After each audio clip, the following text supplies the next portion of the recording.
À l'UDI Sciences Po, nous avons voulu rendre la parole aux Français. C'est pourquoi nous voici aujourd'hui dans le cœur du 15e arrondissement, à la mode Piquet-Grenelle, pour venir interroger, discuter, débattre avec les habitants de ce quartier. Il est dimanche, 10h30, le réveil de la politique, ça commence maintenant. Est-ce que vous regrettez que les magasins à Paris ne soient pas ouverts le dimanche? Est-ce que ça vous embête? Oui, moi j'aimerais, avec des roulements bien entendu. Pourquoi? Parce que ça donne un peu de vivacité. Et arrivé à un moment, moi je suis en retraite maintenant, ça me donne l'occasion de sortir, de me promener, parce qu'autrement c'est mortel. Là, c'est fermé, il n'y a pas un chat. Est-ce que ça vous est arrivé de travailler dimanche dans votre vie? Ah, alors là, si vous me parlez des 18 et 20 ans, bien sûr. J'ai travaillé pendant 40 ans, le samedi, le dimanche, les 3 jours J, les soldes, oh là là. Et donc vous pensez qu'en fait, on pourrait très bien. L'État a supprimé donc les bourses d'études pour les personnes qui avaient la mention très bien. Alors qu'est-ce que tu en penses de cette suppression?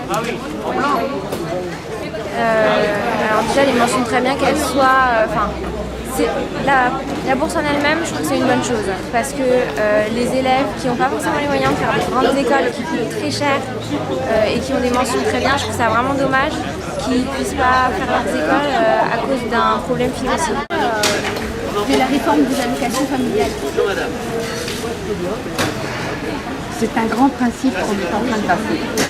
Dans le principe d'égalité des allocations familiales, c'est vrai que c'est choquant. Qu'ils arrêtent déjà de voir les extrêmes de la population, qu'ils arrêtent de voir les plus bas et les plus hauts et qu'ils commencent à s'intéresser aux catégories moyennes pour que ce soit eux qui arrêtent à chaque fois de trinquer de toutes les décisions.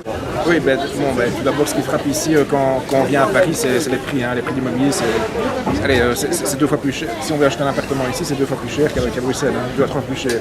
Les logements sont beaucoup plus petits.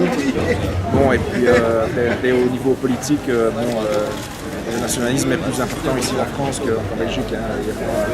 Le FN est en train de monter. Il y a toujours cette rivalité FN, droite et gauche. Disons, en France, c'est toujours ces 3 partis qui reviennent là pour le moment. Oui.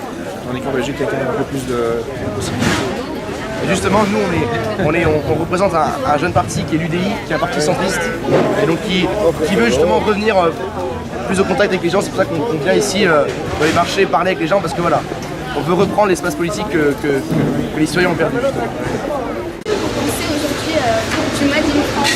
Est-ce que vous seriez prête à payer un petit peu plus cher pour acheter français? Je le fais systématiquement. On a eu les élections européennes qui sont passées. As-tu voté? Non. Pourquoi? Parce que j'étais pas là ce jour-là, j'étais pas chez moi pour aller voter et sincèrement, je me sens pas du tout touchée par ces choses-là. Mais alors c'est bête parce que ça devrait tous nous toucher et pourtant j'étais avec de la famille, sur 3 adultes à pouvoir voter, aucun de nous n'y allait. C'est pas peut-être ça, c'est la solution d'aller voter pour quelqu'un qui vous représente. Aujourd'hui l'Europe ça vous parle pas, vous le dites, vous ne voyez pas ce que ça représente. Eh bien si déjà elle s'incarnait dans un homme qui pouvait vraiment donner une vision, qui pouvait dire voilà, on va faire ça. Voilà, c'est ce que vous voulez. Oui, pourquoi pas. Faisons cette proposition, on verra bien. Élire un président européen. Très bien. Je serai président. Donc vous habitez à Bruxelles. Alors une question assez simple. Quand vous venez ici à Paris, est-ce que en tant qu'Européen vous vous sentez chez vous? Est-ce que vous avez ce sentiment d'être chez vous en Europe ici? Disons que moi je me sens plutôt européen parce que bruxellois en premier lieu évidemment. Puis après j'ai une mentalité. Moi je pense que j'ai plutôt une mentalité européenne parce que quand je vois par exemple en Belgique, vous êtes plutôt au courant.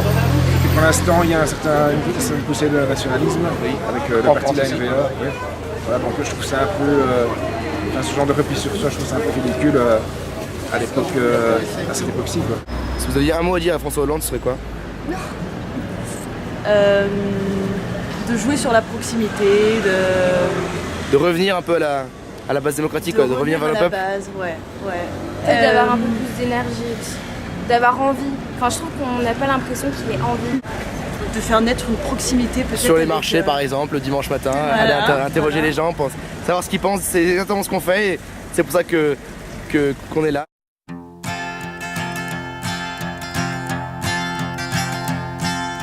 Hey, Miss Just the tambourine man play a song for me. I'm not sleepy and there is no place I'm going to.